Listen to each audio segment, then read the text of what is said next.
नमस्कार मित्र हो. आज आपण पायथागोरसाचे प्रमेय पाहणार आहोत. पायथागोरसाचे प्रमेय हा खूप महत्त्वाचा टॉपिक आहे परीक्षेच्या दृष्टीने. तर पायथागोरसाच्या प्रमेयामध्ये हे जे पायथागोरसाचे प्रमेय आहे ते काटकोन त्रिकोणाशी निगडित आहे.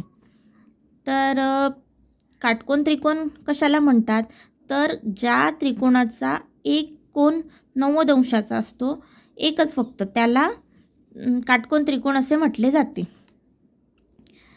तर पायथागोरसाच्या प्रमेयाचे सूत्र आपण इथे लिहिलेले आहे. कर्णवर्ग बरोबर बाजूवर्ग अधिक बाजूचा वर्ग.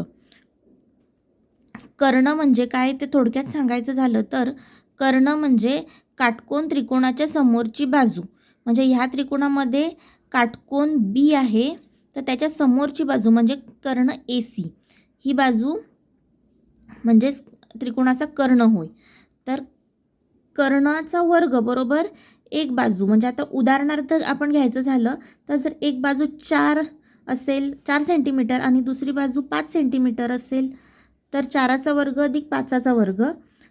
आपण हे केलेलं आहे. 4चा वर्ग बरोबर 16 आणि 5चा वर्ग 25, आणि मग दोघांची बेरीज करायची जे 41 येते, आणि 41चं वर्गमूळ घेतलं की कर्ण आपल्याला भेटतो.